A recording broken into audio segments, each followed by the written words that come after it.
পৃথিবীর সবচেয়ে উঁচু পর্বত শৃঙ্গ কোনটি? অর্থাৎ এই যে পৃথিবীতে হাজার হাজার লক্ষ লক্ষ কোটি কোটি পর্বত রয়েছে, পাহাড় রয়েছে, এই পর্বত পাহাড়গুলোর সর্বোচ্চ শৃঙ্গ কোনটি অর্থাৎ সবচেয়ে উঁচু জায়গা কোনটি? আপনি এক কথায় উত্তর দিবেন সেটা হচ্ছে নেপালের মাউন্ট এভারেস্ট, যেটার উচ্চতা সমতল ভূমি থেকে প্রায় 9 কিলোমিটার উঁচু। কিন্তু আমি যদি এই মুহূর্তে আপনাকে প্রশ্ন করি পৃথিবীর সবচেয়ে গভীরতম স্থান কোনটি, অর্থাৎ এই যে পৃথিবীর মাটি সমুদ্রপৃষ্ঠ, এই সমুদ্রপৃষ্ঠের সবচেয়ে গভীরতম স্থানটির নাম কি?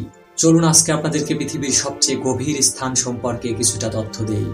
এই যে এইদিকে খেয়াল করুন, যে মহাসাগরটা আপনারা দেখতে পাচ্ছেন এটা হচ্ছে পৃথিবীর সবচেয়ে বড় মহাসাগর, প্রশান্ত মহাসাগর।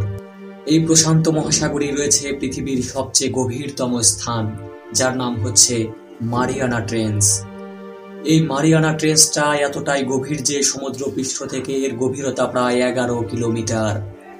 অর্থাৎ পৃথিবীর সবচেয়ে সর্বোচ্চ শৃঙ্গ 9 কিলোমিটারের উঁচু মাউন্ট এভারেস্ট, সেই মাউন্ট এভারেস্টকে যদি আপনি এর ভিতরে ডুবিয়ে দেন সেটা সহজেই এই মারিয়ানা ট্রেঞ্চের ভিতরে ডুবে যাবে। অর্থাৎ এই মারিয়ানা ট্রেঞ্চের গভীরতা প্রায় 11 কিলোমিটার। এই মারিয়ানা ট্রেঞ্চের সবচেয়ে গভীরতম স্থানটির নাম হচ্ছে চ্যালেঞ্জার দ্বীপ, যেটা একদম নিচের অংশে অবস্থিত। সবচেয়ে আশ্চর্যজনক কথা হচ্ছে এই যে সমুদ্র, বিশাল সমুদ্র মহাসাগর, এই মহাসাগরের এত গভীর, এই মহাসাগরের প্রায় 11 কিলোমিটার গভীরেও প্রাণের অস্তিত্ব টিকে রয়েছে। বহু ধরনের সামুদ্রিক অণুজীব, সামুদ্রিক বিভিন্ন প্রাণী বসবাস করে।